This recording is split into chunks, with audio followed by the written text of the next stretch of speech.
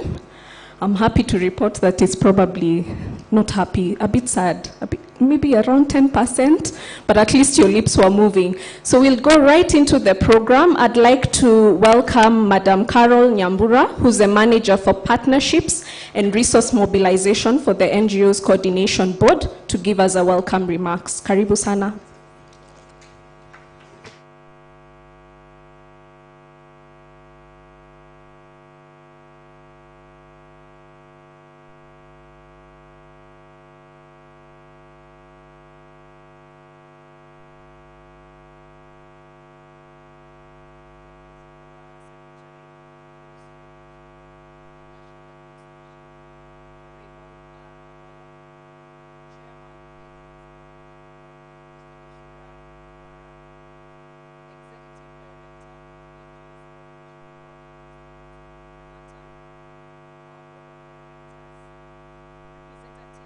NGOs, sorry, let me repeat that.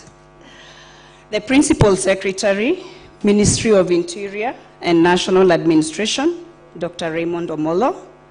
The Chairman, NGOs Coordination Board, Mr. Gishira Kibara. Executive Director, NGOs Coordination Board, Mr. Mutuman Kanata. Our Board of Directors, representatives of NGOs present here, civil society organizations, non-state actors, our partners, all protocol observed. Ladies and gentlemen, good morning.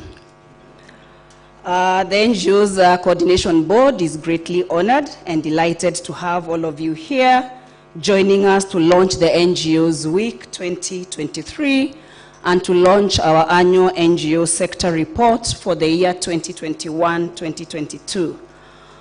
Since the year 2016, the board collaborates with diverse partners, many of who are represented here, in commemorating the annual NGOs Week, which is our premier partnership and networking event, and it runs for the whole week. That's why we call it the NGOs Week.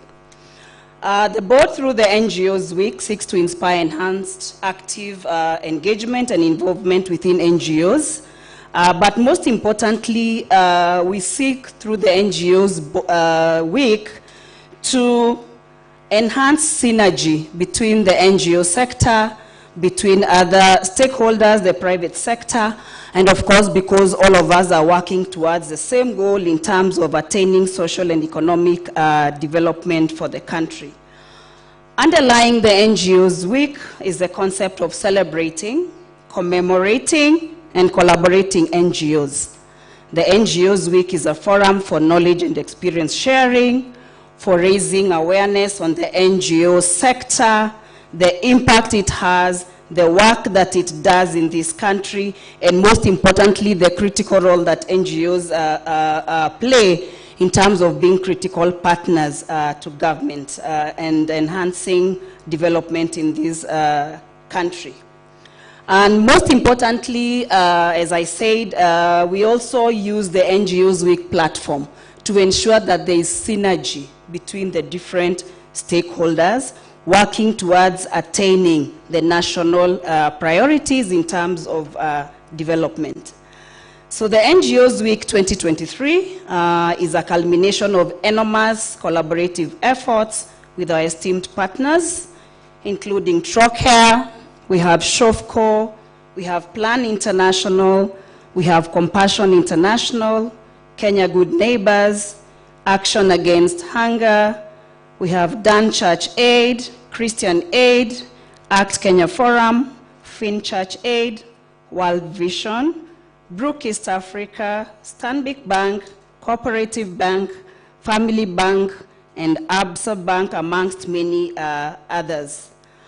This year's NGOs Week is organized on the theme, NGOs in the Frontline, Powering Sustainable Development in the 21st Century. I welcome you all, and thank you for joining us in keeping with the NGOs Week.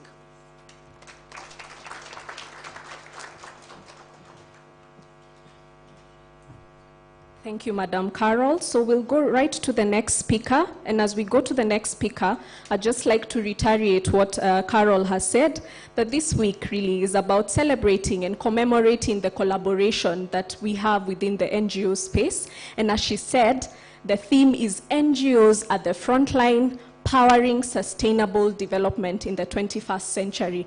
And I'm sure a lot of us can agree to the fact that over the last couple of years, sustainability has been such a buzzword within the NGO space just because of the dwindling funds and also trying to figure out how to sustain gains beyond the project life. So I'd like to invite our next speaker, Ms. Bernadette Nzomo. She's the Manager, Research and Policy for the NGOs Coordination Board. She'll be taking us through the annual NGO Sector Report 2021-2022 highlights. Karibu sana, Bernadette.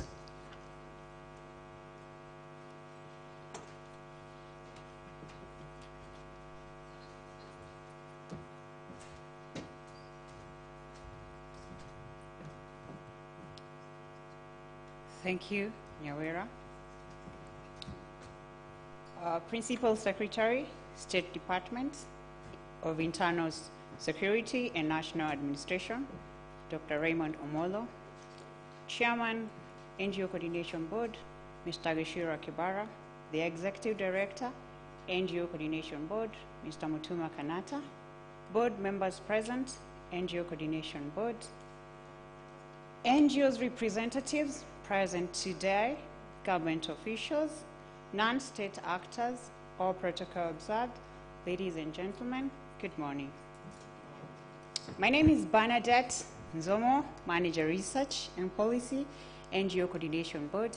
I have the privilege today to bring to us the summary of the NGO sector reports for the period covering July 1st, 2021 through to June 30th, 2022.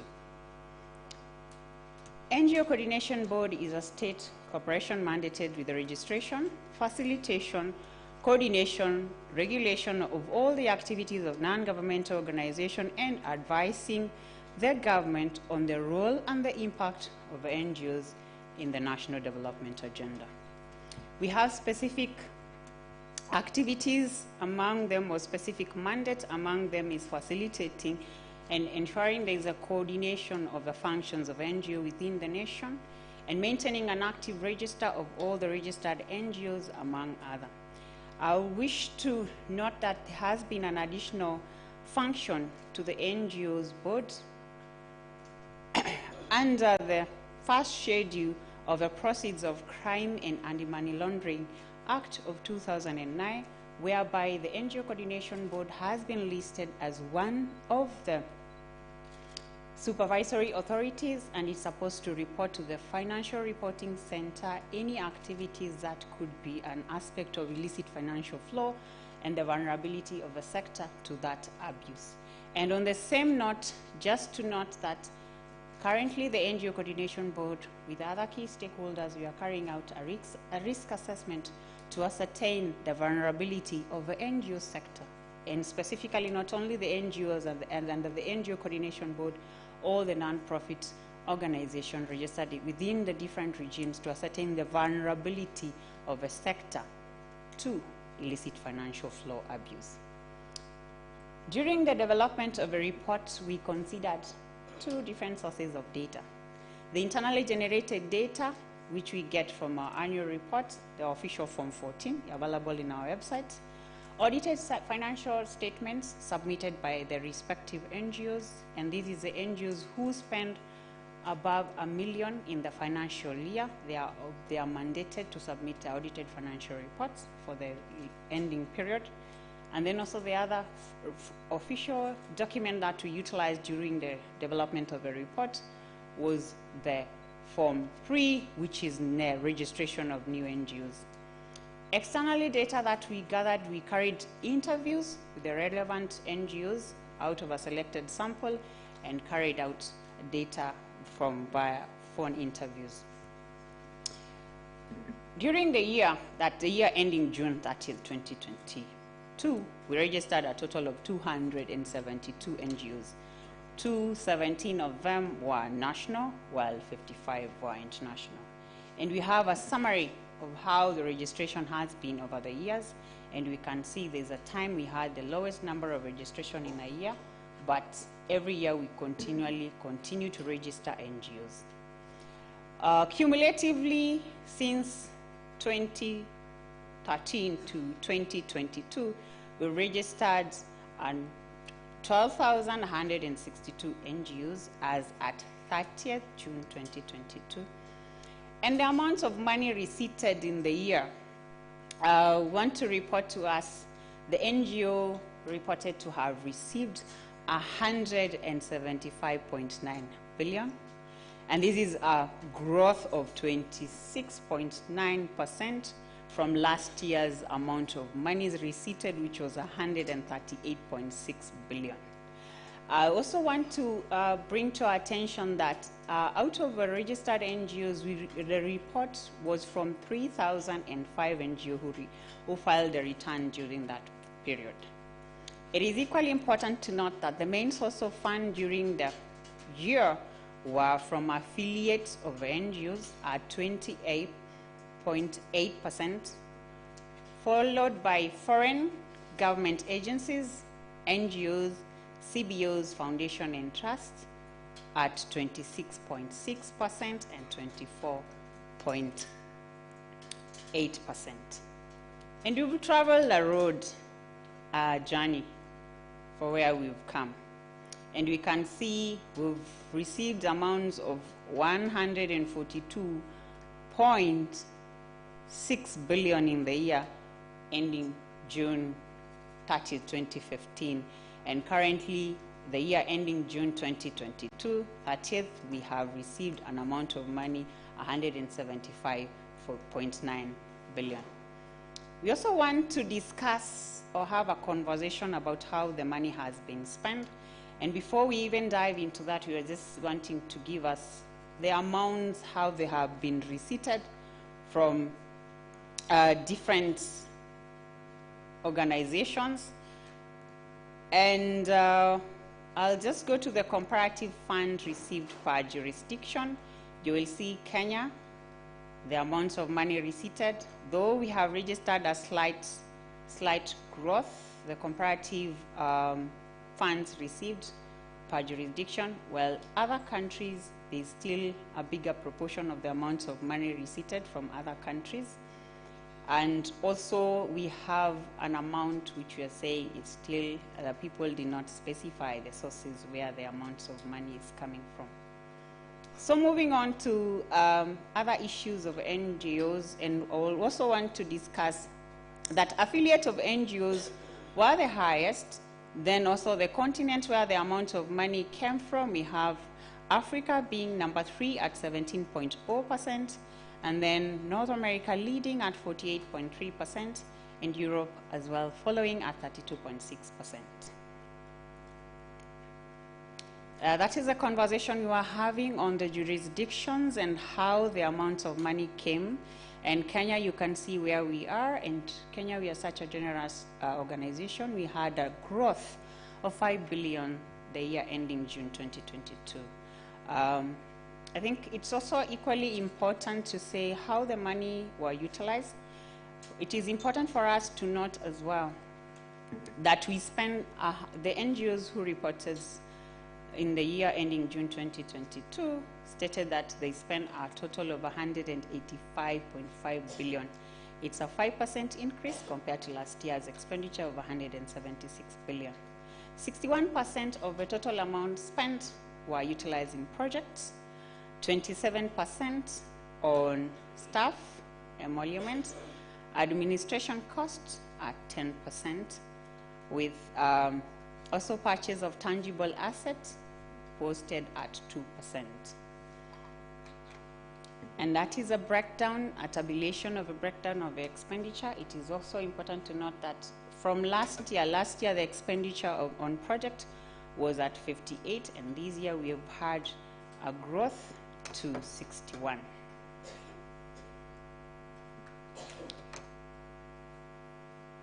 Moving on to the utilization of funds, the top 10 sectors.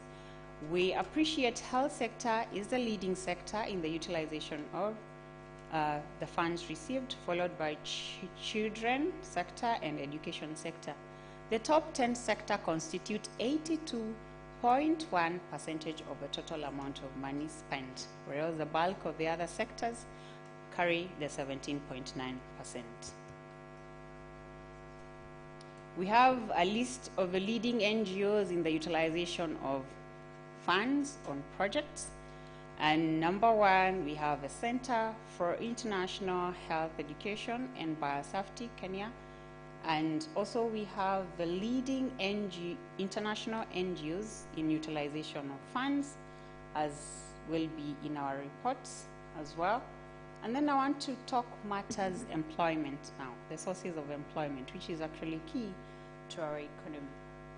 The year ending June 30th, 2021, the sector reported to have employed or engaged 71,096 officers. And you're saying a total of 40 and 23 of employees were salaried, of which 35,614 were Kenyans and 4,409 were expatriates. It's also important to note that there has been a slight decline in the number of employees from the last year to this year.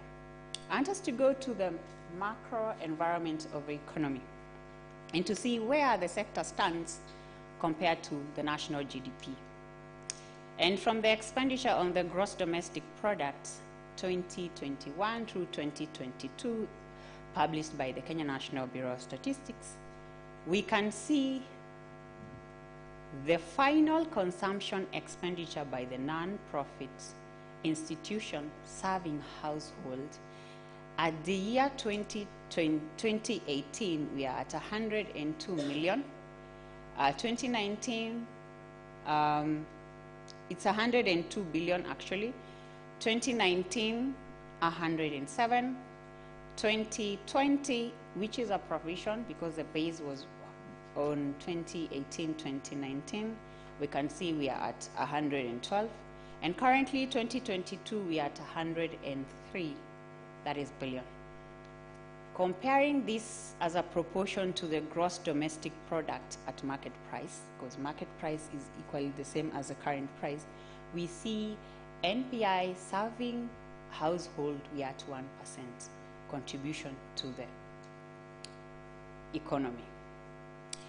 Contribution to the Big Four agenda, now better with the current administration. NGOs reported to have spent a total of 50.3 billion, and specifically 34.3 were on universal health care pillar, 15.2 food security pillar, and 676.5 million manufacturing pillar. Housing and settlement pillar they spent a total of 130.4 million. And matter sustainability of the sector, we also wanted to look into how sustainable is the sector, and we adopted a methodology from USA to measure the sustainability of the sector. And the methodology captures 3 interrelatable dimensions. We look into organizational capacity, and under organizational capacity, we look into NGOs governance structures, their staffing levels, and the ICT capacity. And the other intergenerational dimension we look into is the financial viability, where we look into the diversity of income sources, the local support, and self-generated income, as well as ownership of non-current assets. Collaboration and networking is the other factor that we look into, or dimension, and we look into the existence of information exchange, access to technical support, as well as access to equipment support. Sustainability is categorized into 3, and the top tier is sustainability enhanced, a score of above 70%, you are in that category, and evolving stage 40 through to 69.9, it is evolving stage, and embedded stage is just below 40%. And the next slide will show us where the overall sustainability for the sector. We'll compare it to last year's sustainability, and we can see we've just posted an increase, and we are at 53%. Last year we were at 47%. In conclusion, we are saying so far we've come a long way. We've registered a total of 12,162. The year ending June 2022, we registered 272 NGOs. We managed to spend 185.5 billion, and 113 billion was expended on projects, and specifically 102 billion was expended on projects in Kenya. And we have registered, a total of registered NGO, which is 9,792, because out of the 12,162, some have been deactivated, re-registered, and dissolved. We received returns from 3,005 NGOs. And we are saying, as NGO Coordination Board, we shall strengthen monitoring and evaluation system to promote transparency and accountability in the sector, as well as conclusively capture the contribution of the sector in the national development. We shall undertake to enhance enforcement function of the NGO Coordination Board. And the board will encourage the NGO to practice the 70-30% rule, the best practice. Remembering, we said it has been improvement from last year. Last year, we posted 58% of the amount of money receipted, spent on projects, and this year we have posted 61% growth. And we have our Institute of Charity Management, which will work with us as NGO sector to encourage the local philanthropy, so as we don't focus, or rather we don't rely on external funding. Thank you for your time. Please be advised the official report will be available after the official launch by our chief guest. Thank you.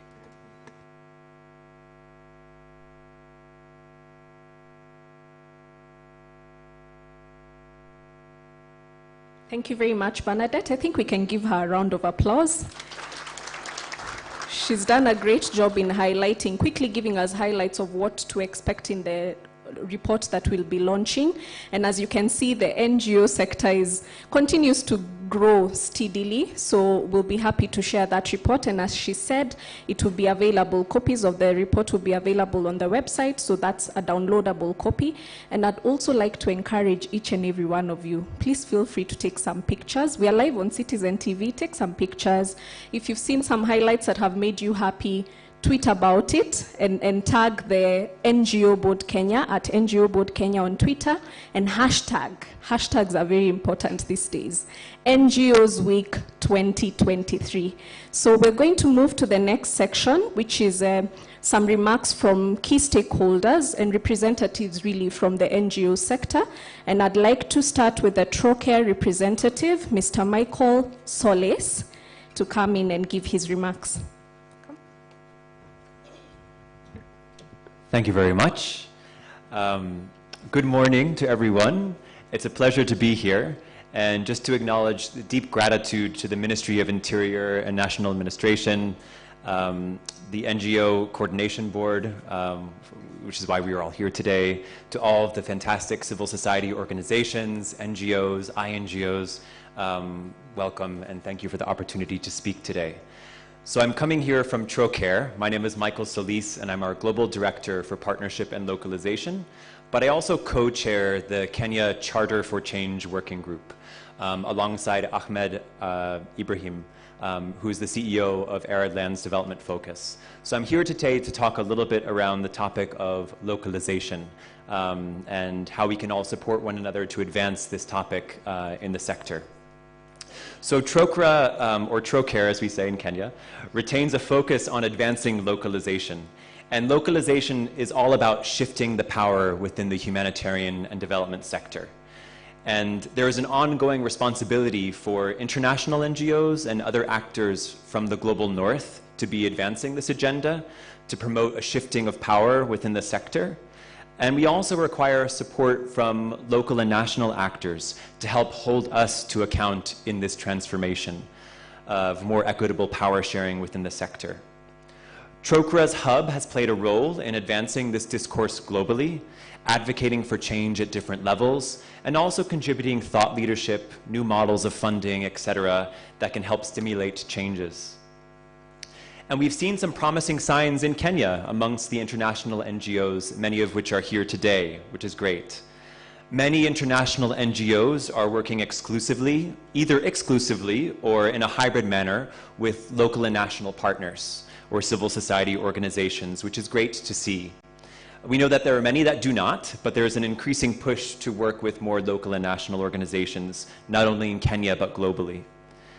There is great support for robust capacity strengthening, which is great to see. Also, the NGO board is very committed to this as well, shifting greater funds to local actors in Kenya.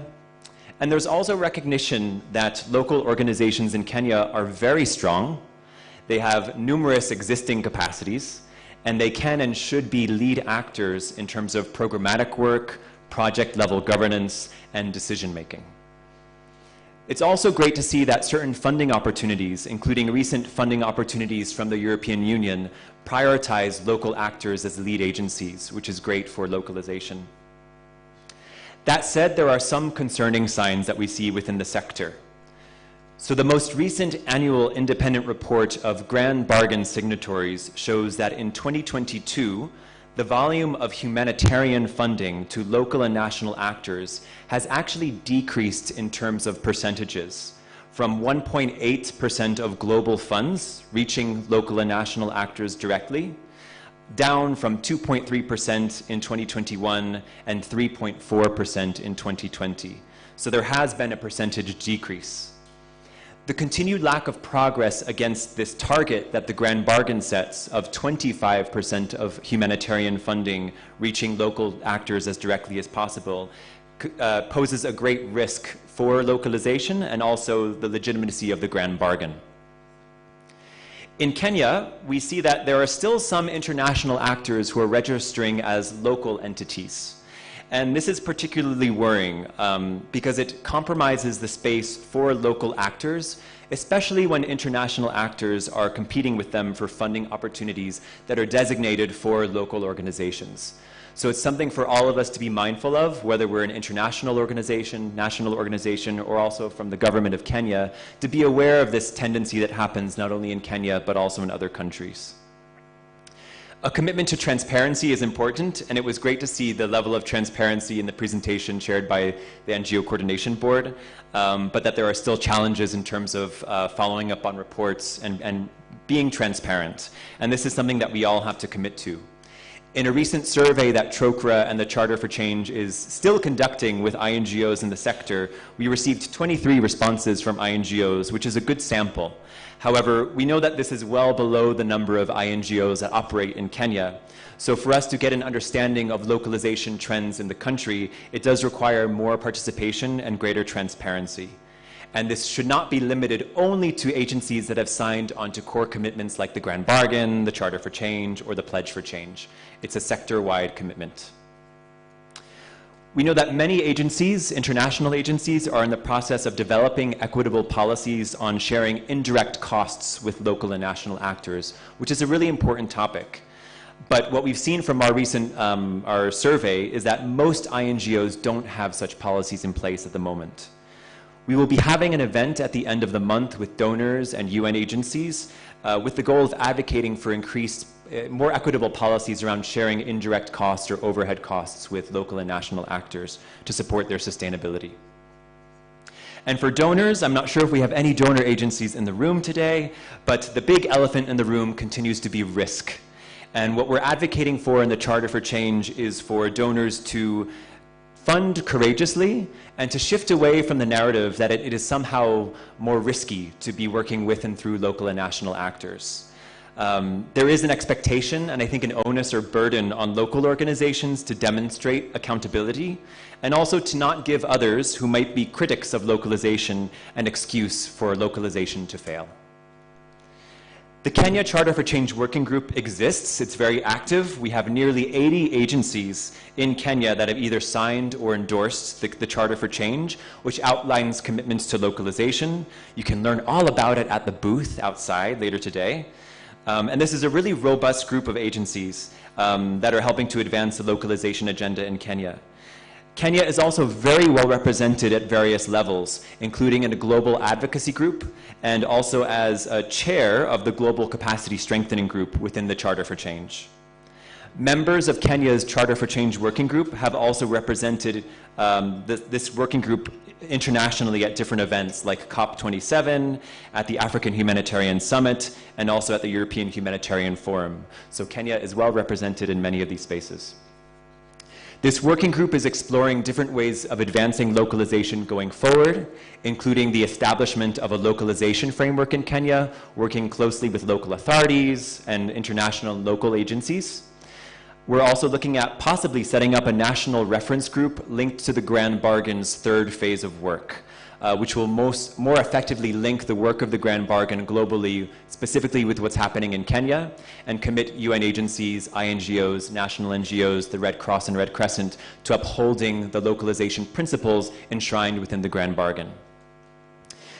In our recent survey that we conducted, we found that 80% of respondents felt that pooled funding would be a worthwhile mechanism to explore in Kenya to support increased funding to local and national actors. So this is another area where we can explore together going forward for greater funding to local organizations. And in an ongoing way, we continue to share examples of good practice. Later on this week, we'll have a session with Arid Lands Development Focus, Dan Church Aid, and Life and Peace Institute on good practices in Kenya around localization, which hopefully you can join in on Wednesday. So I'll leave it at that. Thank you for the opportunity to share and to engage in this space collectively with government, civil society, and many other stakeholders on this issue around localization, which is at the heart of what we're doing, and I think at the heart of the direction of the sector going forward. For localization to be successful, it requires everyone's commitment, and we look forward to our future collaboration. Thank you. Thank you, Michael, and we do look forward to seeing the localization framework. So I'd like to invite our guest, our next speaker, and I'd also like to request that we keep it at a maximum of 3 minutes. You can go lower, but 3 minutes maximum.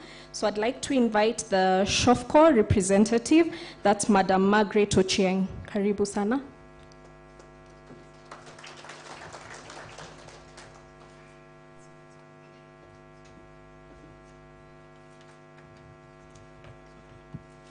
Morning, everyone. My name is Magia Dhiambo. I work for Shining of a Community as the Agenda Director. I'm sitting in for the Chief Executive Officer, who is not in. What we do at Shining of a Community is Shining of a Community is a grassroots organization that fights and aims at working to ensure that we are supporting and transforming the lives of the community, and also changing the livelihood of persons, the youths, the children, and women in the community. This is an organization that started 20 years back, and it's an organization that is really fighting to ensure that leadership spaces for women, economic empowerment for women, children, and the entire community goes on so very well. It is an organization that works in the informal and settlements and urban slums, just ensuring that we are changing urban poverty into urban promise.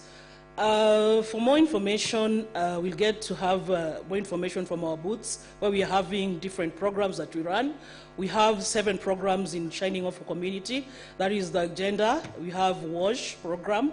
We have health program. We have education program. We have a livelihood, sustainable livelihood program.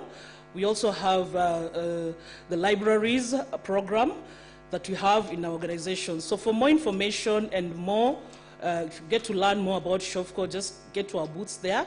And we also love to partner so very well with other organizations and other partners, just to ensure that we are reaching the community and we're reaching the informal community with the services and better support in all spheres.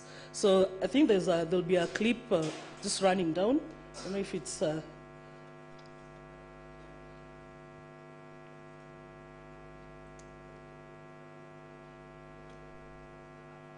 There's something I was supposed to run down from the, just a brief of what we do.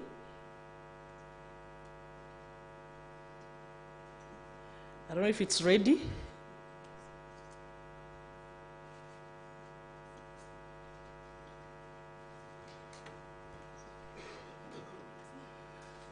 So maybe we get to get more from our booths from outside there. And thank you very much, and you're most welcome to partner with us and work together with us. Thank you. Thank you, Margaret. I'd like to invite our next speaker from Plan International, Mr. Patrick Genga. Karibu, Patrick. Dakika tatu tafadhali. Yes, thank you. Good morning, everyone. So the Principal Secretary, Ministry of Interior and National Administration, Dr. Raymond Omolo, the Chairman, NGO Coordination Board, Mr. Gishira Kibara, the Executive Director, Mr. Mutuma, and fellow NGO representatives, and all of us who are here. I would like to make just a very few remarks in the interest of time. I will not take much of your time. But what I would like to say is that this is really a unique opportunity, and many of us in this room will bear me witness that the relationship between us and the NGO Coordination Board has not always been this warm, so we do really appreciate the leadership that is creating this forum for us to get here together and see how we can contribute to building our country.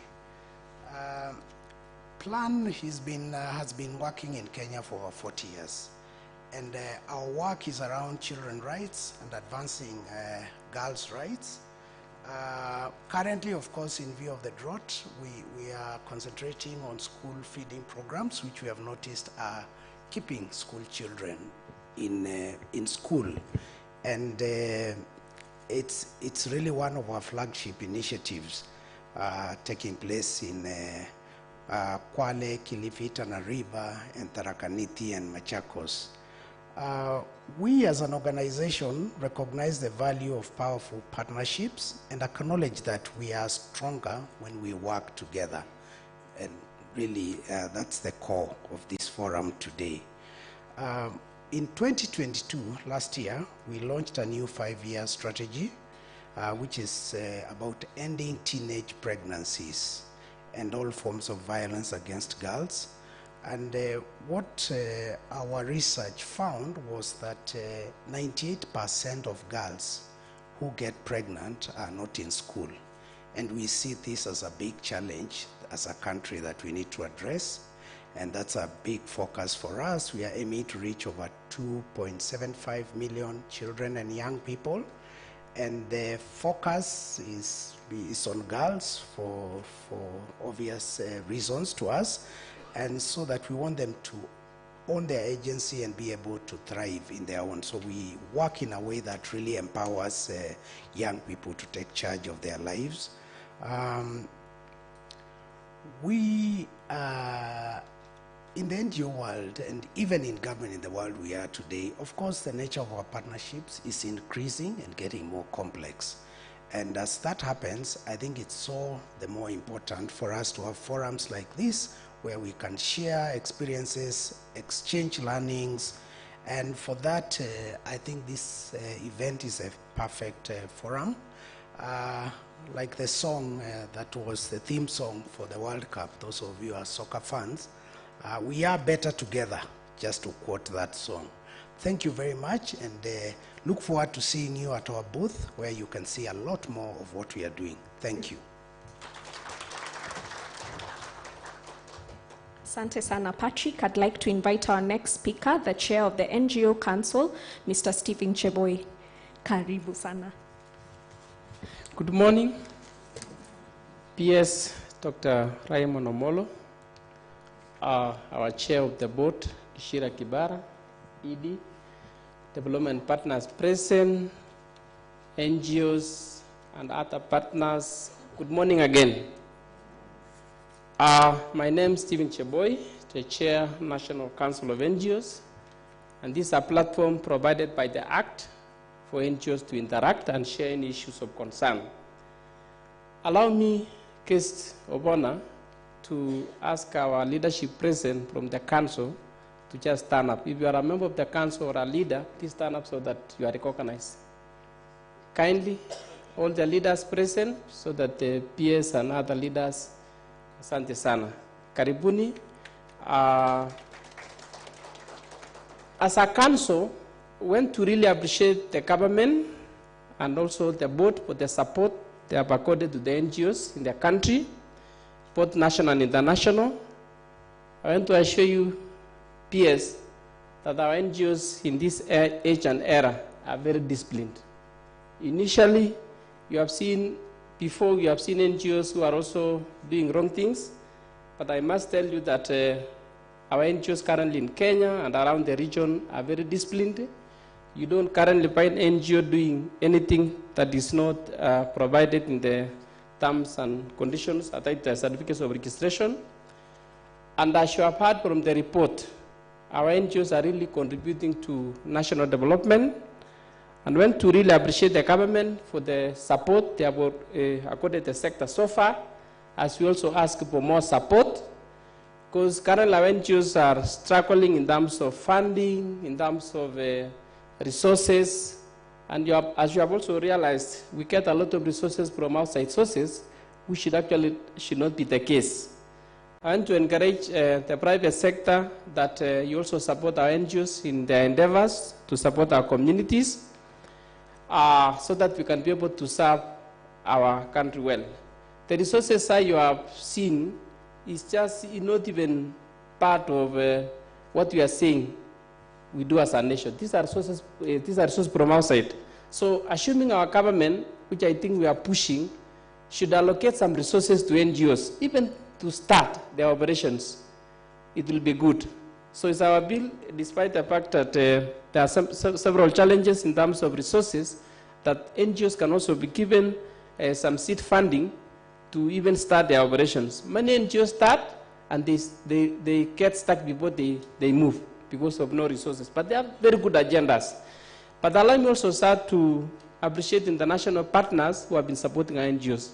We really want to urge them to continue supporting the NGOs. Let us increase our sources because there is a lot of needs at grassroots levels. And as you are also aware, there are some places government services are not even felt, not because the government does not want to have their resources felt there, services felt there, but because of maybe little resources. But NGOs are on that side. So we work with government as partners. Corners are those days where NGOs were working in parallel with government. Of late, we are partners. And NGOs are not also playing opposition role. We complement what the government is doing, and that's why we really ask for an enabling environment. All the time, we are pushing for our work. As I finalize, sir, allow me to really appeal to international NGOs, international development partners to support the local NGOs. Our local NGOs are really struggling. Let us work in terms of partnership, as our colleagues who spoke earlier, Plan International, Trocare, and even Shopco, that it is through the partnerships of international NGOs, local NGOs, and even with CVOs, so that we can really take our country forward. Moving forward, as I finalize, I want to say that our NGOs, as I mentioned earlier, are disciplined. We don't want to see any NGO that is not doing the right thing. You have seen some religious leaders also not doing the right thing. Our NGOs, we have not seen NGO not doing the right thing. And I want to assure you, PS and the CS in absentia, and also the His Excellency, the President, and the government at large, that we will not find our NGOs doing the wrong thing. As a council, we will be there for our NGOs, we will be there for the people of Kenya, we will work with the government of Kenya under the able leadership of His Excellency, the President, and all the leaders in the country, so that we take Kenya forward. Thank you so much, and we encourage that you also join the council. I know there is freedom of association, but as a council, we are there to provide a platform for you to interact, and I must say that through the leadership of the ED and the chair of the board, we have been able to work well, we have not had any controversial issue under their leadership. So we are moving well. And thank you, sir, because when you came to your office, you really received us, and we had a good discussions. Thank you, and may God bless you. Asante Bwana Cheboy. I'd like to invite the Civic Freedom Forum representative, Mr. Peter Kiama. And as he comes, I'd like to request that the private sector representative, Mr. Bernard Osoro, should be preparing his remarks. Karibu sana.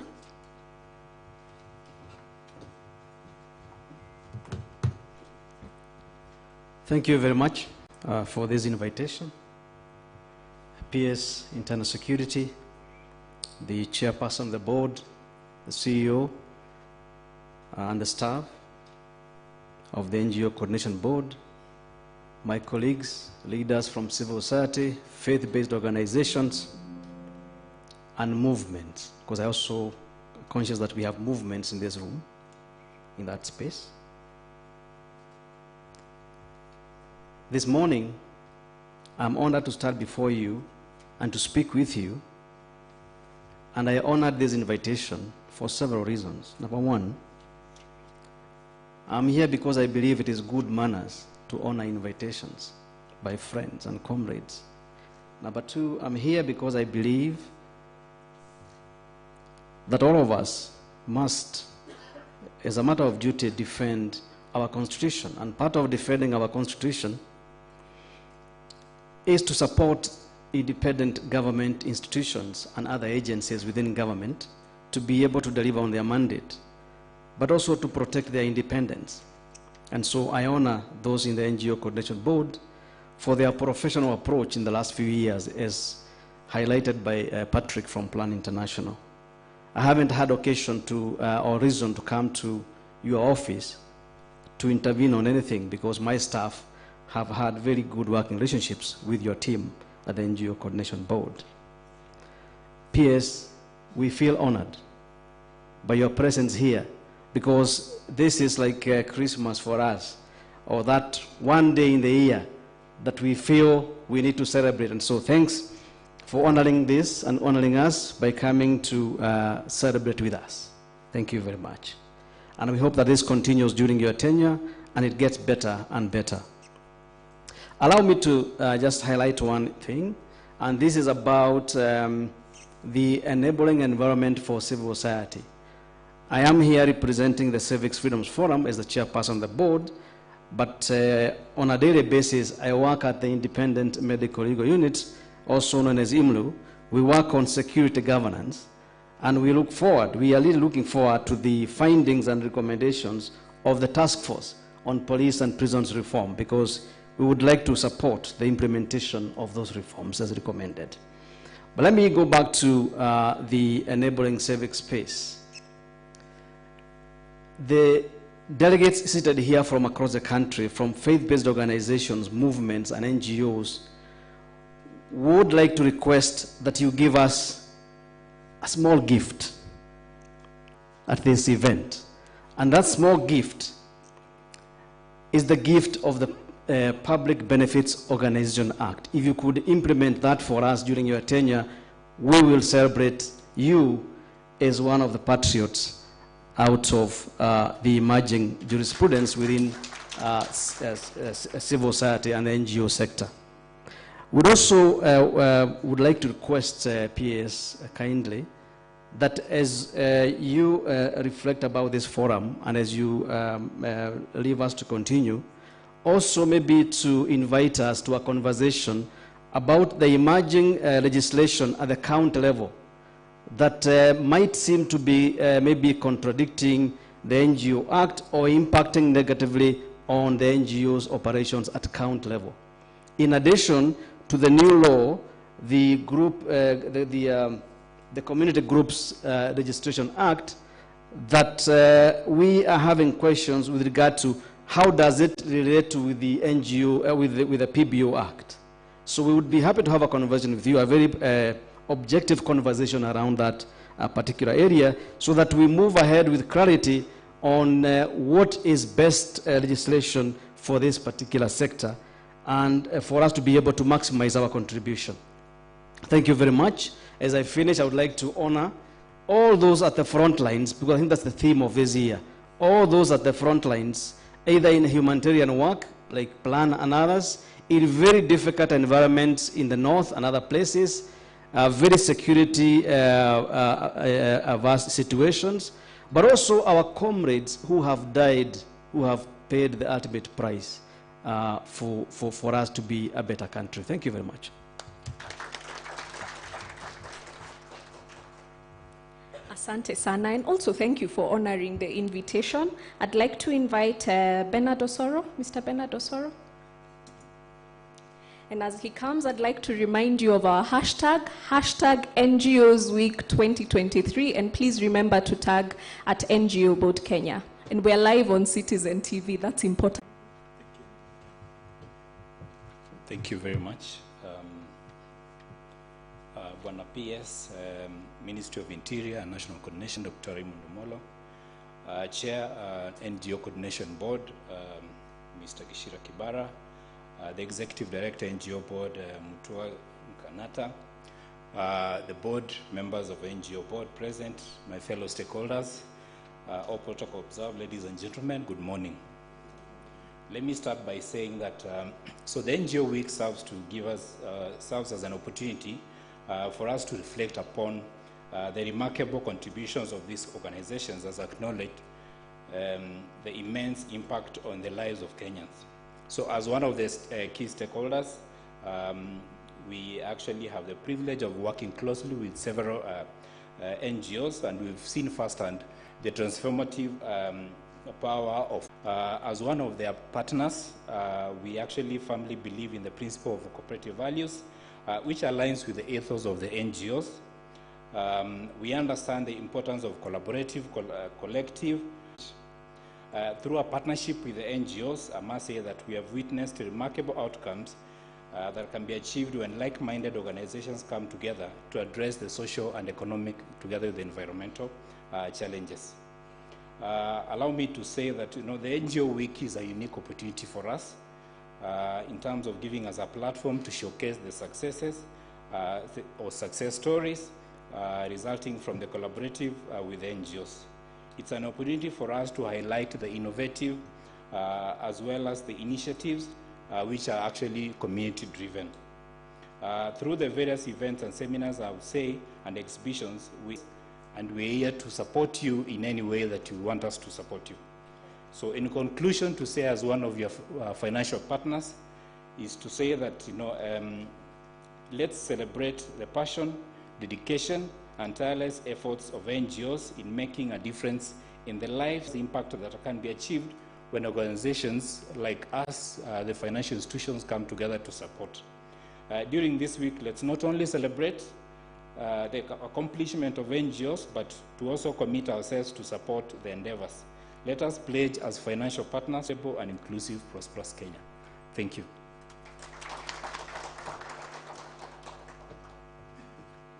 Asante sana. As Kayamba Africa prepares to welcome our keynote speakers, I'd just like to sum up what our speakers have shared in a collective action. I think those are really key highlights of what our speakers have really spoken about here, and I'd like us to appreciate them in two ways. One, by visiting the booths. There are booths outside, there are people exhibiting, and I'd like to encourage each and every one of you to go to the booths, interact with these people, let's collaborate and figure. Kayamba, keep it short and sweet. I know you know how to do this. Yeah. Ladies and gentlemen, with due respect, we've been seated for quite a long time. Can we all be upstanding? Can we all be upstanding so that we welcome our guest in a special way? Salamia yule amesimama karibu na wewe. And the men who are privileged to stand next to a lady, can you please appreciate her? Tell her she's beautiful and her hair is well done. Oh, yes. Are you ready for this? Sawa, sawa. Get yourselves enough space. 20 DJ, 20. Just swing left and right. Swing left and right.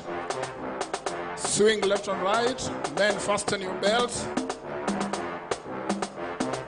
Yeah, like that.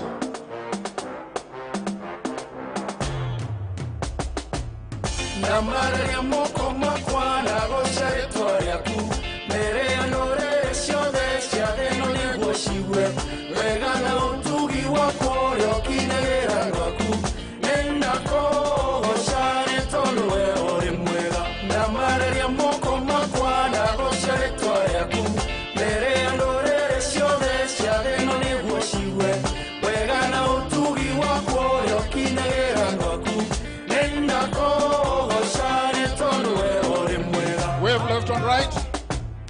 nenda kogosha mwathani tondu we munyumbi nĩũteithagia ngoro yakwa hĩndĩ ĩrĩa ĩtereire rĩrĩa andũ maniganĩirio ũkoragwo hamwe na niĩ nenda kũgũca nĩ tondũ we ũrĩ mwega nenda kũgũca mwathani tondũ we mũnyumbi nĩũteithagia ngoro yakwa hĩndĩ ĩrĩa ĩtereire rĩrĩa andũ maniganĩirio ũkoragwo hamwe na niĩ nenda kũgũca nĩ tondũ we ũrĩ mwega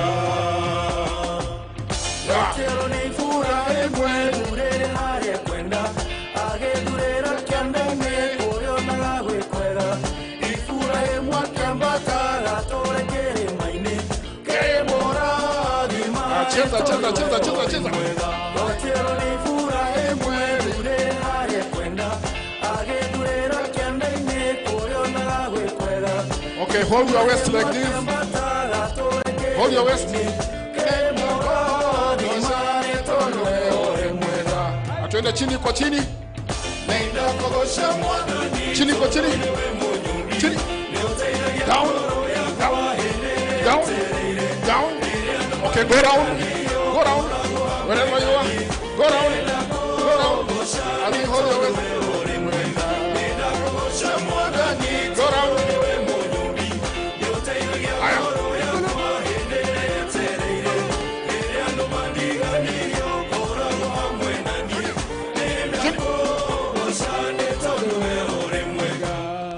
Thank you. Clap for yourself. Asante sana Kayamba Africa. Thank you very much. Indeed, people really needed to stand up, and we'll still have a session for entertainment after the event. So I'd like to move into the next section, and I'd like to invite Mr. Mutuma Kanata, MBS. He's the Executive Director for the NGOs Coordination Board, to give his remarks. Karibu.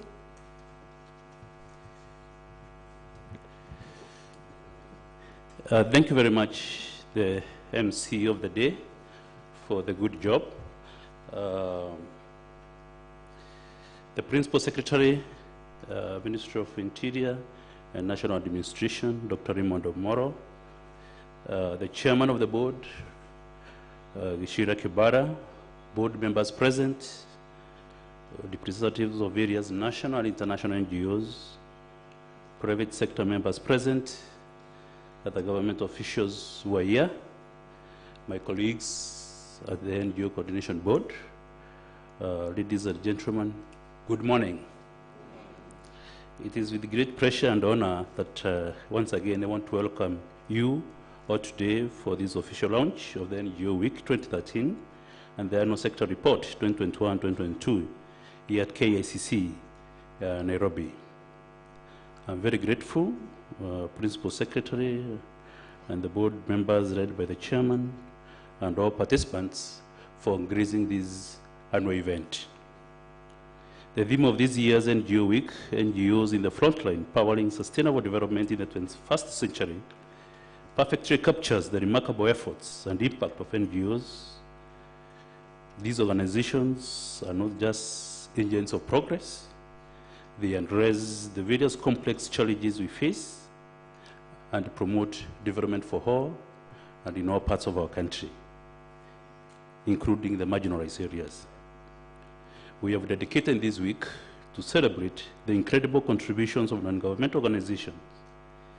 This occasion provides us with the opportunity to reflect upon the pivotal role that NGOs play on the front line of powering sustainable development in the 21st century, and also expanding the democratic space, promoting respect for human rights and responsible citizenship. We have a lot of activities planned for this week, including hosting online webinars, having exhibitions at KICC grounds starting today, holding public lecture. So the NGO this week and part of next week we'll have a buzz of activities here in Nairobi and the rest of the country. The NGOs Week is also being marked in our regional offices, Nakuru, Kisumu, and Eldoret. This, of course, is in collaboration with NGOs around the country. These activities will include planting trees, charity walks, medical camps, public lectures, among other activities. In the 21st century, sustainable development is not an option, but an imperative. NGOs have emerged as key agents for change, driving innovative and transformative approaches to achieve sustainable development goals. They leverage their local knowledge, expertise, and close ties with the communities to design and implement programs that address the root causes of social and environmental challenges. NGOs are at the forefront of catalyzing sustainable development by embracing the principles of inclusivity, collaboration, and empowerment. They work closely with the government, business, and other civil society organizations, including CBOs, to forge partnerships that amplify their impact and foster meaningful change. By bringing together these diverse stakeholders, NGOs create platforms for dialogue, knowledge sharing, corrective action, ensuring that no one is left behind in the journey towards sustainable development. The annual NGOs Week 2022 Sector Report 2021-2022, which is being launched today, contains very critical information about the sector. I think we have already seen that it includes issues around funding, projects implemented, issues of employment, organizations that are leading in terms of their contribution in programs, what kind of impacts they are having in communities. And this was being done and is being done to fulfill the board's mandate of advising the government on the work of NGOs and advise the NGO sector players to align their projects and programs to Kenya's development plan. I would like to know that in the last year, we have seen an increase in NGOs' compliance levels with respect to submission of annual reports from 28% to that 1%. However, I urge all NGOs to prioritize the timely filing of your annual reports. This ensures that accurate and up-to-date information is available to regulatory bodies, donors, and the public. It also facilitates effective monitoring, evaluation, and collaboration among NGOs, government agencies, and other stakeholders. The board is grateful for the continued good working relationship forged with NGOs. It is committed to creating an enabling environment that supports the invaluable work of NGOs, will provide capacity building opportunities, ensure transparent, accountable governance mechanisms. Together, we can build a vibrant ecosystem that enables NGOs to drive and contribute to sustainable development in a meaningful way. Allow me to thank all our key partners who have supported us in the NGOs Week. They include Plan International, Troke International, Shining Hope for Communities, popularly known as SHOFCO, APSA Bank, Brook East Africa, ACT Alliance, Compassion, Fin Church Aid, Kenya Good Neighbors, Stand Big, World Vision, Action Against Hunger, Cooperative Bank, Family Bank, among others. To those who have supported us in one way or another, thank you, thank you, thank you very much. In conclusion, I want to extend my gratitude to all the dedicated and passionate players in the NGO sector. The board is committed to fostering an environment of collaboration where NGOs can share knowledge, resources, and best practices. By pooling our expertise and working together, we can amplify our impact and achieve sustainable change. Transparency and accountability should be at the forefront of our operations. We must uphold the highest standards of governance and ensure that our actions align with our values. By doing so, we can build trust with our stakeholders and maintain the credibility that is vital for our work. Once again, I want to thank you for embracing this occasion. When PAs, special thanks for creating time despite the many things that are on your desk. Handling the security docket is not easy, and you have kindly agreed to grace this occasion. All of you, thank you, and God bless you all. Now it's my opportunity to invite the chairman of the NGO Coordination Board, Mr. Gishira Kibara, to come and make his remarks as he invites the Principal Secretary, Ministry of Interior and Coordination of National Government. Welcome, Chair.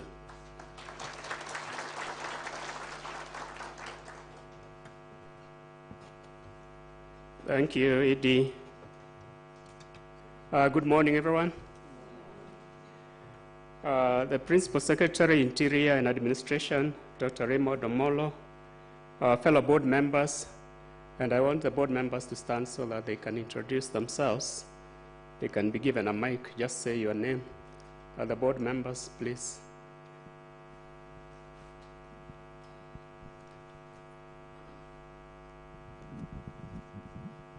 Thank you for the opportunity, and welcome the PS and all the protocols, all the visitors that have come here. My name is Judith Miruka, NGO Coordination Board member. Thank you. My name is Joseph Rapto, Independent Director, NGO Board. My name is Jitraf Githendo, Board member, NGO Coordination Board. My name is Nicodemus Bore, the NGO Coordination Board Director. My name is Honorable David Alasankori, member of NGO Coordination Board. Yes, and Chemboy is here. There are some who are not here because they are held up elsewhere. But Buona Piers, let me begin by welcoming you and all the other guests, including the representatives of NGOs, and there are many of them here, both local and international, and we want to recognize you. Feel most welcome. We also welcome the private sector, which is very well represented here. We really appreciate your support throughout this period. This event will not be possible without the collaboration that we get from all the partners. And it was stated by somebody, it's really a celebration. Yeah, I think it was equated to Christmas. Christmas is a bit far off, but I think it's always a good time to celebrate. Let me begin by giving special thanks to the peers for being here. I think we all know what's happening around the country in terms of security issues. And for him to find time to be here with us, and not just to be here technically, but to actually sit here with us, come on time. It's very rare that PSs come on time. So for PS Interior to be here on time, it is really a great honor. So can we clap for him? Of course, we thank the minister because whenever he is here to represent him. So we want to also give a special thanks to the Minister for Interior, Professor Kithure Kindiki, for being very supportive of the NGO sector.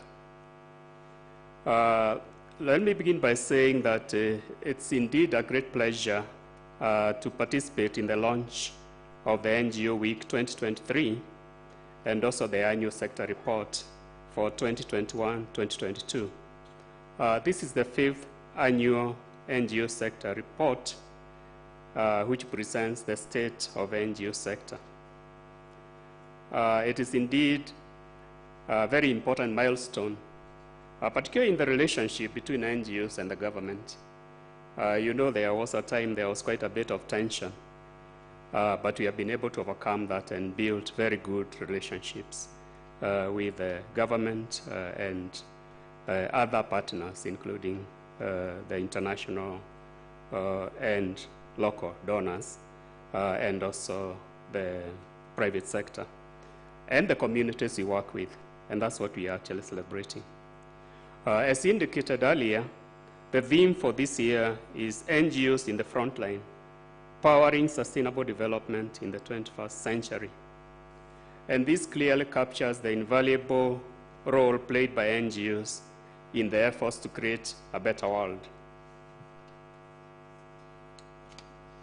NGOs in this country have a long history of participating in development in a very innovative and very participatory manner.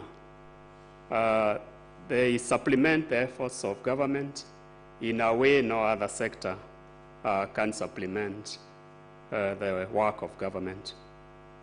They also work in with communities in a way that no other sector can work with communities. I therefore feel privileged to chair the board of this important sector, which is charged with the responsibility of advising the government on the contribution of NGOs to national development and also providing policy guidelines to NGOs on how to align their programs and projects to Kenya's national development priorities. Our role is primarily to coordinate and facilitate the work of NGOs. So we should always be regarded as facilitators whenever we interact with NGOs.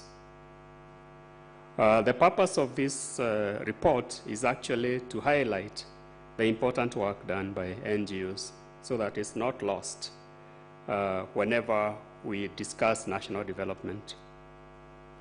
By presenting actual data and indicating the trends, we are able as NGOs to be able to know where we can improve and to be able to know where we can collaborate with other sectors, including the government. It's also a transparency and accountability measure. We know that we handle other people's funds as NGOs. The money we use, whether from international sources or from local sources, is given to us by those who intend to improve the welfare and the lives of Kenyans. So we must be able to account and say we have delivered on the mandate and resources we were given as NGOs by our donors to the beneficiaries who are intended to benefit from those efforts. NGOs have continued to urge the government to improve on the regulatory framework, and we have engaged a lot, and I think I had some mention of that this morning about operationalization of the PBO Act. I think all of you know how much efforts we have put to ensure the Act is operationalized. We are lucky because the government has committed in its own manifesto to operationalize the PBO Act. So we are already in discussions with the ministry in terms of how that can be done, and I'm sure the PS will be saying a bit on that. Why do we want the PBO Act to be operationalized?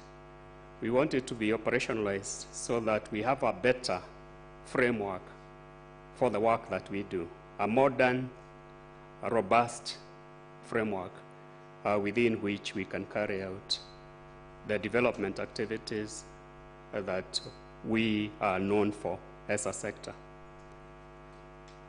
We have seen that the sector continues to enjoy confidence in the sense that we have seen that funding is actually going up despite all the challenges we know in the funding sector globally.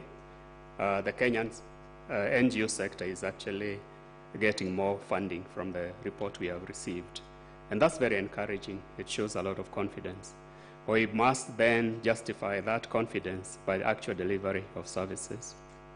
We know we are capable of doing that as a sector if the right environment is created.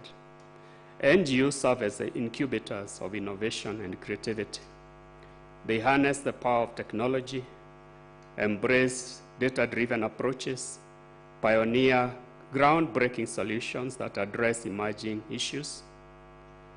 They harness the efforts and energies of all stakeholders by adopting participatory methodologies, and they also advocate for reforms whenever there is need for reforms. And we have seen the work they have done in the various sectors.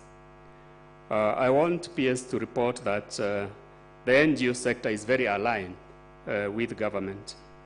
If you look at the report that has been launched, all the key priority areas of the current government are the main areas that the NGOs are focusing on.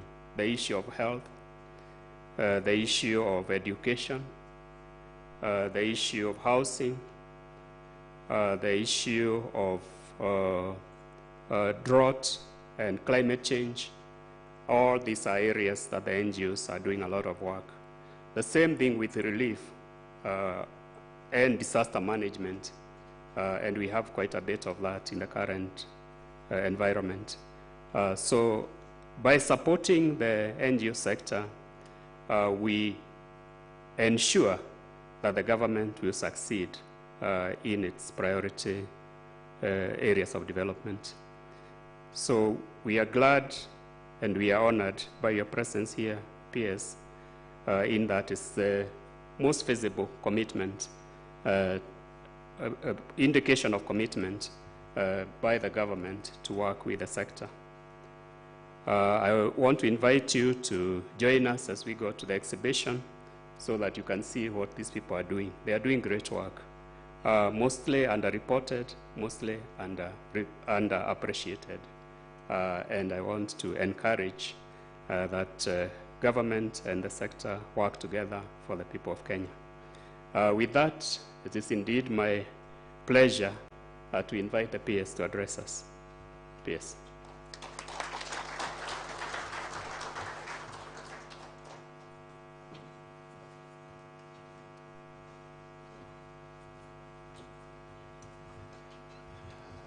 Thank you. I think we can get seated.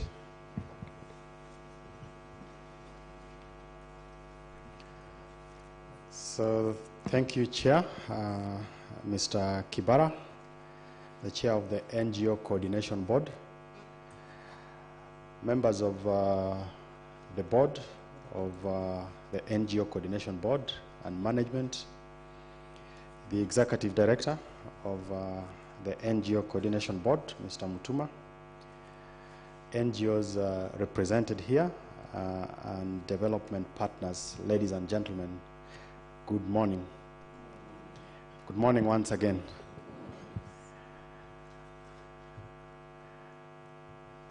We are a full house, yeah? When I walked in, I saw a few empty seats, and I was like, this must be a very interesting week for those who are in the NGO sector.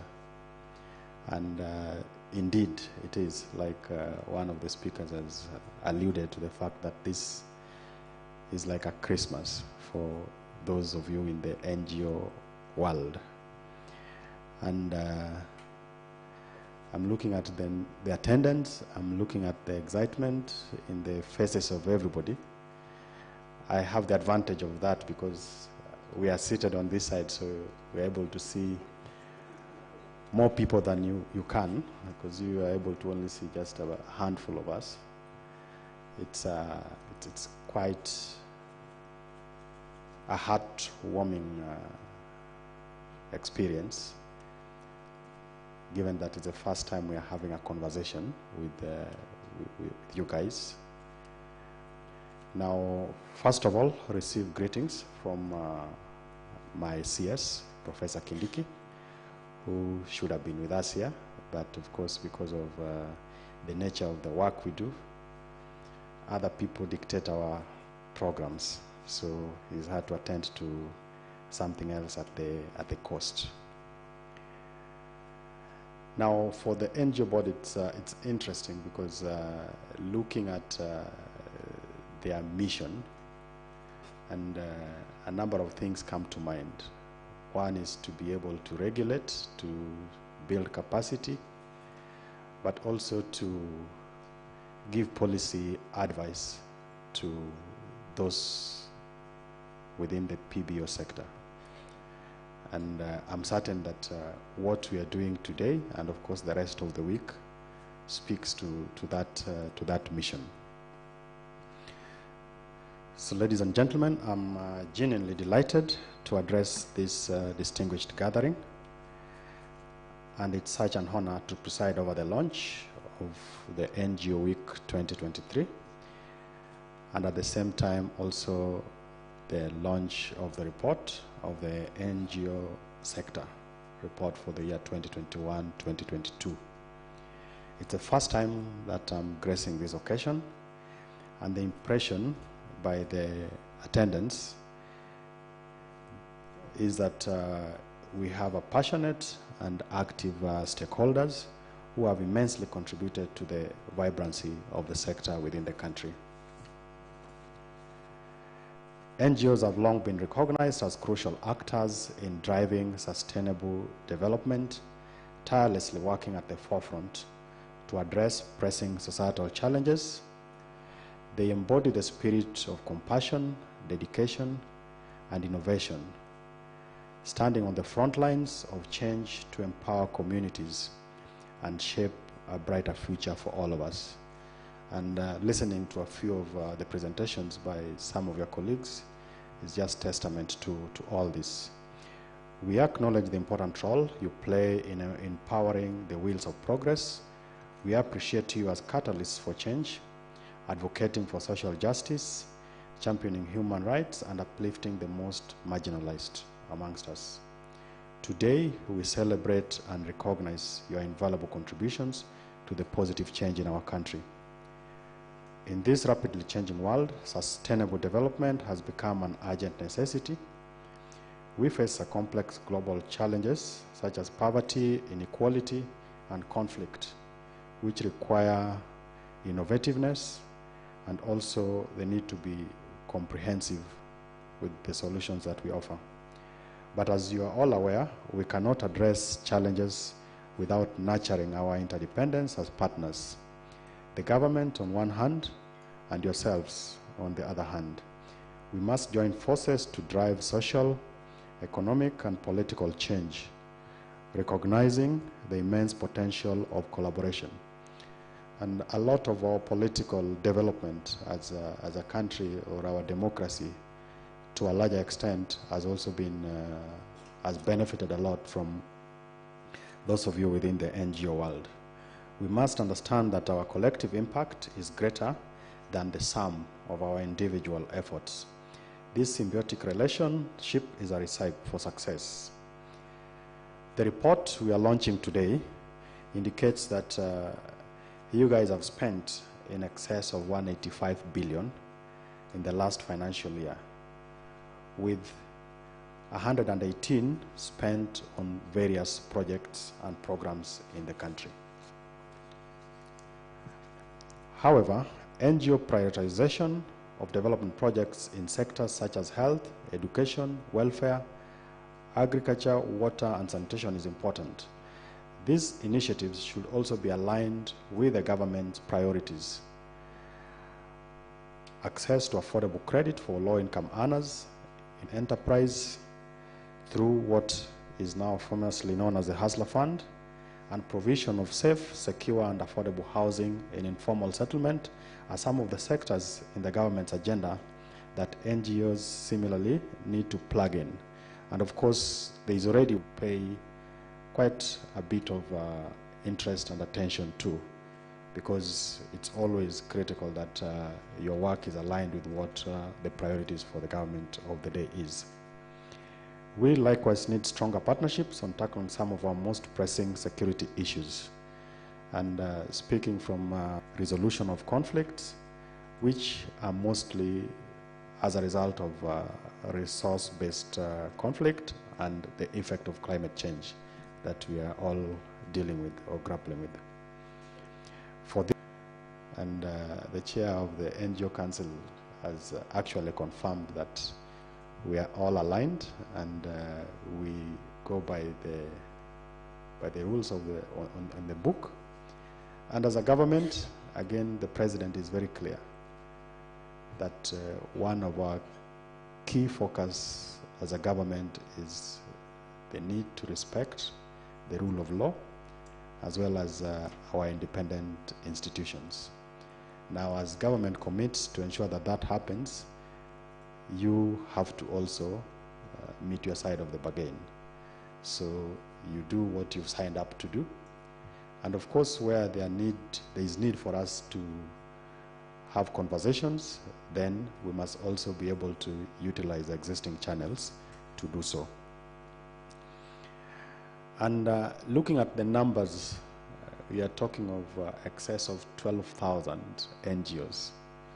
But it's interesting that barely, I doubt it gets to 30%, filed their returns in the last financial is not acceptable. So we need to find a mechanism of working together to ensure that there is total compliance. And probably it's an opportunity to be much more innovative in how we follow up on some of these things, And we also need to leverage on technology so that then things are much more efficient and we get to 100%. I wish to challenge you to embrace transparency in your funding sources as well as expenditure. And probably this explains why we are having challenges even in some of you filing the tax returns. Maybe there are things we don't want to declare in terms of who is funding us. And as a country, of course, we are very keen in following up the trail for illicit financing. And there is a whole space that we are taking to take care of that. We have the Financial Reporting Center, and there's an ongoing assessment, and it's critical that as we go on about our businesses, we will be as transparent as it gets. Because again, as a government, we will be running a transparent government, and we don't expect anything less from yourselves. Today, I'm here to confirm that Kenya remains committed to creating an enabling environment for NGOs to flourish and thrive. Our doors are wide open, and we invite NGOs to more structured engagements through the official channels, including the framework established by the NGO Coordination Board as a way of enhancing trust with donors, partners, and the communities that you serve. It is also my hope that we can see more of your presence decentralized from Nairobi and major urban centers to all the 47 counties across the country. We already have a wide network of national government administration officers, and I encourage you to utilize the administrators' influence so that we can directly benefit grassroots communities by addressing their specific needs. Within the ministry, we have our structures all the way to the villages. And I would want to urge that as we look at spreading across the country, we take advantage of this existing government infrastructure, which is responsible for coordination of government programs and activities across the country, so that your impact becomes much bigger than it is today.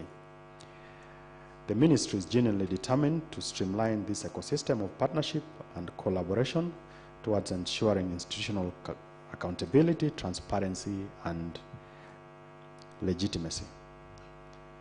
And before I end, there is a conversation that we've had, at least from the time I came into office, and there is a commitment that the government has made with regards to operationalization of the PBO Act. The challenge is on all of us to ensure that we close that gap as fast as possible. I'm a bit ambitious that we should get this sorted by the end of the year. So before we came here, I was challenging the chair and the executive director that we just need to narrow down on what the issues have been that has made it impossible to have this act operationalized. And interestingly, it's just two main issues: the issue around funding and the concerns around security, which are largely addressed in other spaces legally. So there is no reason why we should continue to have this act not operationalized. So that will be a commitment we are giving as a ministry to ensure that we get this in line with the overall government's commitment on the same. I would like to express my heartfelt appreciation to all of you, the leadership, the staff, the volunteers, and beneficiaries for the commitment that you have on the course for social, economic, and political change in our country. Let's seize this opportunity to learn from each other, to forge new partnerships, and to inspire a more just, equitable, and sustainable.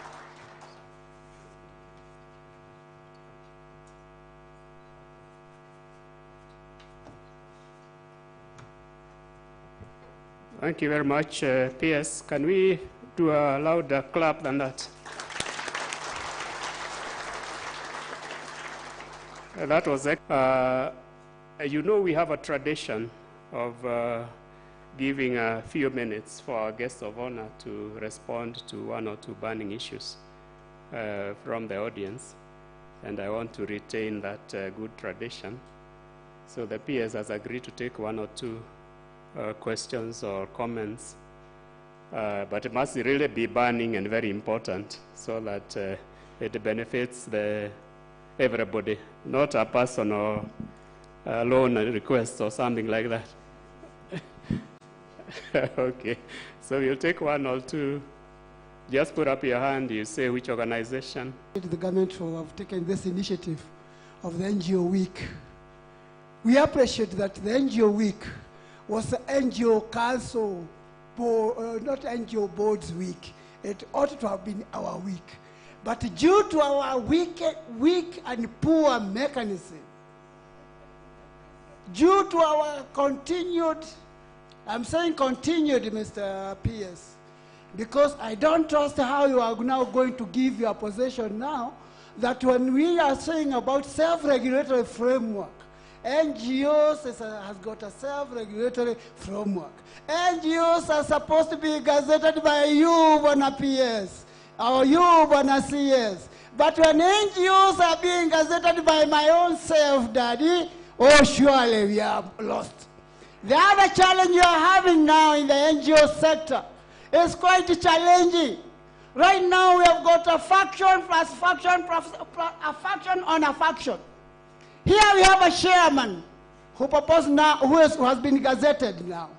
But even the rules of the game, if they are not yet even followed, surely, where are we headed to? Right now we've got two chairmen of the NGO Council. You've got, one is at Devani, and that was by the rule of the court. The other one now went and conducted and gazetted. Here we are now in a big quagmire. Bwana PS, I've got a lot to share, but this is not the time. But also those who are saying now we want that cake of that PBO. The PBO itself has got definite issues. Issues on translation. How do we translate when even now, Troika, you have just said, it is common knowledge that when an NGO was closing down there, when you apply this okay, we had wanted not to make a speech, but to ask a... Will you be available to allow an exchange volunteer to work here? What we have within the permit section is only like a work permit, but they're not coming here to work, they're coming to volunteer.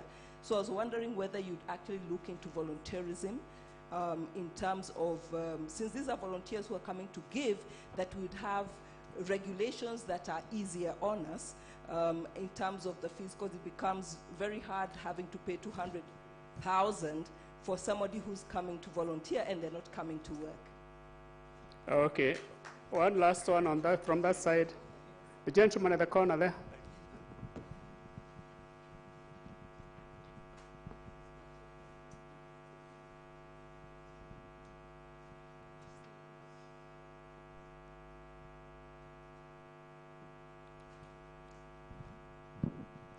Okay, thank you so much. My name is Samuel Obiero. I'm from the civil society. But it appears you are only concerned about funding from the government. If at all the international organizations are not chipping in, the NGOs, we have no support from the government. We've got corporates who can support what we do, but we are getting little support and funding.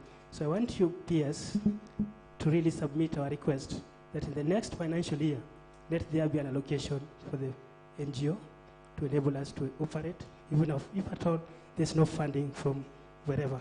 Thank you. Thank you very much. Let us stop there because the PS still has to launch and also go to the exhibition, and then we have to release him to go to other important duties. Bwana PS, you can answer the ones that you want to answer.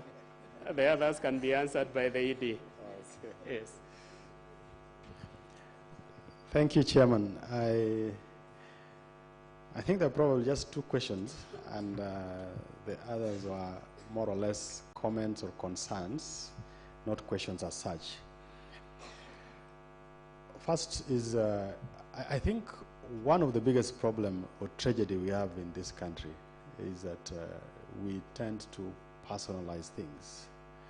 So as a PS for Interior, I need to do things well aware that tomorrow I'll not be the PS. And I think that needs to really sink in if we are to make progress as those who are in the NGO field. So that it doesn't have to be me to be the chair for things to progress. But again, also, we need to, like you talk about self-regulation, we just need to know our space and have the rules of engagement and how to interact so that then we're able to progress the interest of the sector that we represent. I don't think I would want to say more than that. Yes, but again, of course, when people don't agree, I believe we have the correct channels through which we're able to resolve those disagreements. So there are internal mechanisms, and then, of course, there are also the legal mechanisms that we must, at all times, try to exploit so that we remain law-abiding. I spoke to the fact that, yes, we have a commitment to operationalize the PBO Act. And while at it, I mentioned that whatever has been the bone or points of contention, we just need to look through them and see how best to deal with it. And of course, one of those is around the funding. And Mr. Obiero has mentioned about the need for government to fund. So I think it's important, yes, it's important that government plays its role. But at the same time, we need to put that into context, given all the other commitments that we must undertake. Because again, you don't want to give commitments in vain. So we need to have an assessment, make an assessment as government, and see what would make sense. In terms of the processes of registration, particularly for the new NGOs, one of the things I've challenged you guys to look at is, and I know a number of you pride themselves in being innovative, so let's look for innovative ways that would make the processes cheaper and quicker. The more you have paperwork, the more you have to get people to come to Nairobi to register, the more expensive it is, particularly for the young or new NGOs that need to come into place. So I think there is a whole work that needs to be done by the board and the council, but also by the prospective NGOs themselves. So we need to look at smart ways of getting to work while obeying the laws of the land. In terms of work permits, I think maybe we need to follow this up with my colleagues within the ministry in terms of the processes of doing that, more so within the space of those who are coming to volunteer. But I think also while we look at the bit on exchange volunteerism, we need to also be alive to the fact that there will be a lot of considerations that go into place. A number of that is with regards to security. There are issues around also opportunities for Kenyans or the locals to also participate, because I'm certain that even locally we definitely would have so many people who would be willing to volunteer. Not to shut the door on anyone who is coming from outside the country. So let's we can follow this up and just see how best we can support in that space. I think largely that was it, isn't it? Thank you once again. Chairman?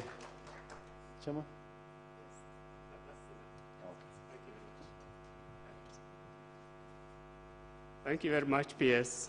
That was really gracious of you to give us so much time and also to take questions. With that, I want us to do a final clap for the PS before he does. 1, 2. Is there somebody to do it in a methodical manner? There is normally somebody. Where is the... Yeah? He says we should do it the Moi style. Let's see how good he is. So, as we do that, PS, our NGOs have been represented in various cabinet boards and committees. So, as our line ministry, we will request you that a separate act is being enacted. Please, representation of NGOs is very important for that. 3. Thank you, CPS. You can see he actually took the Nyayo milk. I thought he was a bit young, but it seems he actually did take some milk. I want to hand over to the ED to take us to the next session. ED.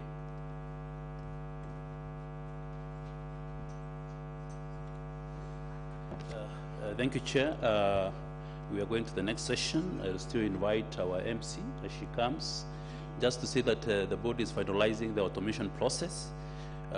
We are hoping before the end of this month, most of the things will be done at the comfort of your room. You can register an NGO, you can file returns, you can seek services from the comfort to the young people, making things easy for them.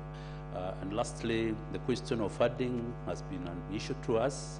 We have been thinking about it. Part of the webinar we are having is a question of local financing. How do we promote local philanthropy? And Dr. Patricia, she will bear me witness. The session that you had, we saw a lot of it, people coming out and supporting some of those projects. Thank you very much.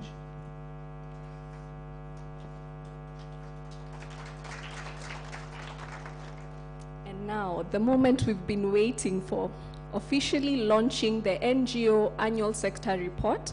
So I'd like to give a small SOP, or standard operating procedure, if you allow me, Bwana PS, so that we can ensure that our cameramen get the best shot and that they also capture the best smiles, all right? So we're going to start with the team seated on this podium. So I'm going to explain first and then we'll follow, all right? We'll go to my far left corner, all right? And this team will be joined by the NGO, arrange you in a triangular, in a triangle, sort of, okay? Because we must get the power shot, all right? And then for the rest of our guests, I'll request you to stand and clap so that as these cameras are going around, they can actually capture some smiling faces and people who are looking energetic. And here's a number. I'll request that the team here follows me there and that the NGO board members can join as well.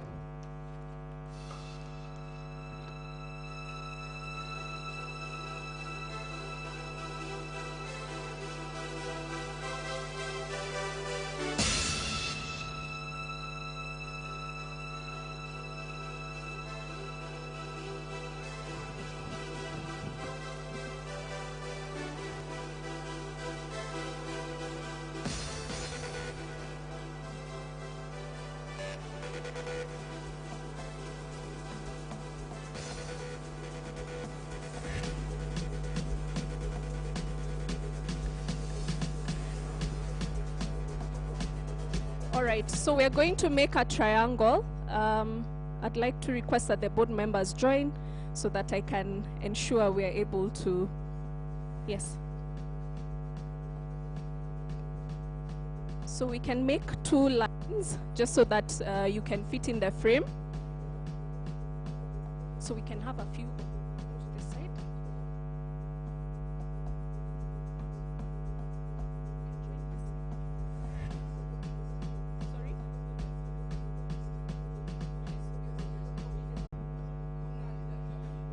Okay, so are we okay or not yet? So who do we move? Tell me. I think this is okay. So what we can do, we can start with the people on this side and then we'll also do a group shot for these others, all right? And I just want to remind you that there's pyro machines behind you so that you don't panic when it starts. Yeah. All right. So DJ, do you have a 3, 2, 1 song so that we can ensure we give Daktari a good, oh God, your shot. All right.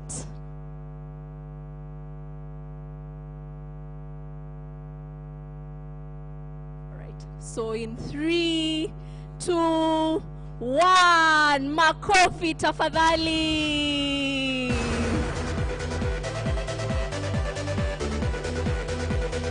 Makofi tafadhali.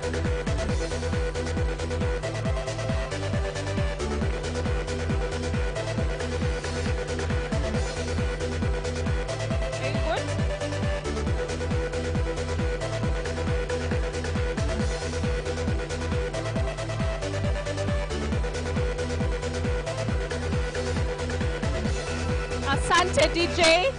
DJ Asante, Asante. At least I had warned you about the fireworks. So I'd like to invite the board chairman to hand over, pick a copy and hand it over to the PS for a photo op, and now you can join in the picture. The fireworks. So you can move forward. Oh, move forward.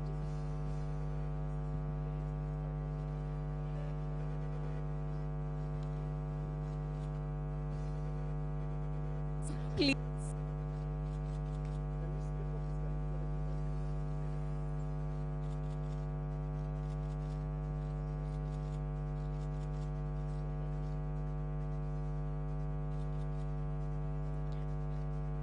Okay, so for the next photo, each of us can get a copy.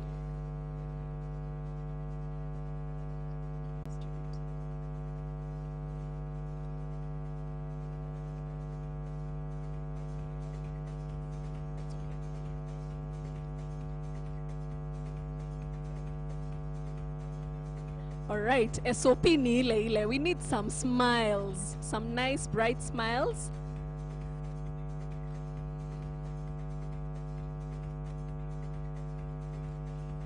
You can also give us one pose as if you're looking through, perusing through the report, mkicheka kidogo, you know.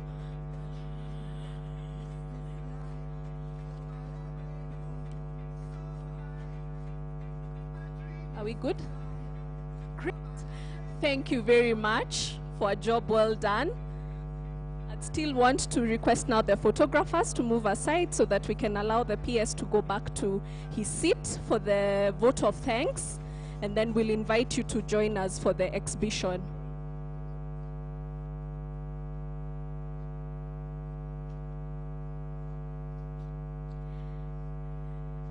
And as I invite the person giving the vote of thanks, I'd like to recognize our partners, Trocare, Shofco, Plan International, Compassion International, Kenya Good Neighbors, Action Against Hunger, Dan Church Aid, Christian Aid, Sankori to give the vote of thanks. David, tafadhali.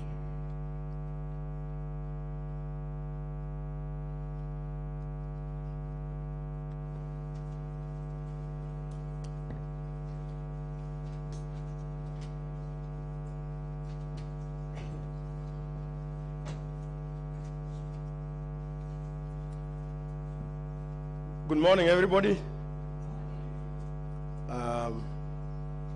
When our Principal Secretary, our beloved chairman, our ED, our partners, I'll take the shortest time possible. First of all, as you heard, my name is Honorable David Sankori. I'm a board member, and I would like to say that my job is very simple. Why? It's just to say thank you. Very important occasion. Clap your hands for yourself. Thank all of you for the support you have been giving us, especially for the last few years when we are trying to streamline the NGO Coordination Board in relationship with NGO Council. Mr. Jaboy, thank you very much. You contributed a lot for us to be partners in this movement. May I also take this opportunity to thank the Ministry of Interior for the support they have given us. When we came, it was very hard for us to sit around the table with NGOs. But we met after a very short time with the chairman of the NGO Coordination Board and the PS and the minister. We streamlined. Now we are brothers and sisters. Am I right? Yes. Raise up your hand if you are, what I said is right. Inua mkono kama tumekubaliana kama NGO board na NGO council. Si tumekubaliana? Basi, Bwana PS, umesikia na umeona. Let me also say thank you for our staff. It took us some time to streamline even our staff in NGO coordination board. First of all, I must thank Nzomo for the good representation. Thank you very much. You made us proud. May I also say thank you to whoever spent his time or her time to come here and be with us. With also many remarks, because I don't want to go far, because as politician you can always go and go and go. Let him say, I wish you a very nice week of a new nation board. Thank you very much.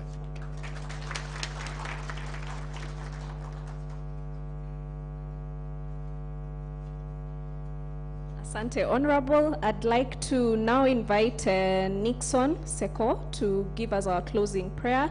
And as he comes, I'd like to request the members of the media, you're requested, if you'd like a copy of the report, to see Mr. Chesos, who's right there where we launched the report. And any additional information you may require, you can get it from him.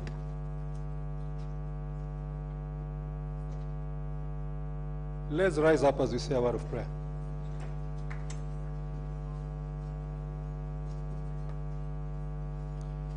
Dear Lord, Heavenly Father, in your mighty and holy presence, we come this afternoon, Father, thanking you for the gift of life, and thanking you, Father, for the successful meeting that we've had. We want to thank you, Father, for the NGO sector and what it does, the contribution it does to this economy. Father, we also want to thank you for the partnership that they have with the government, and we also want to thank the government for the continued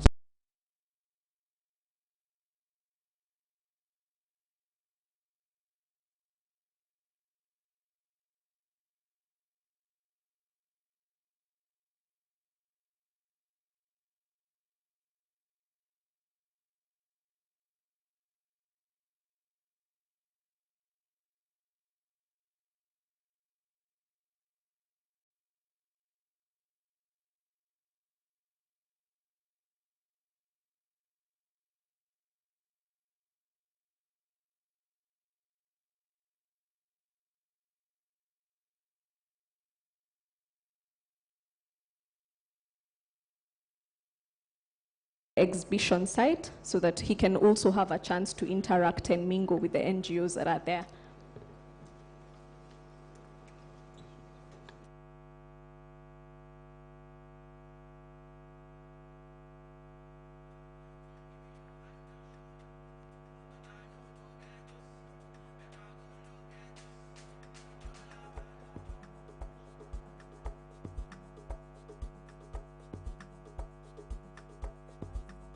Board members, please join the procession.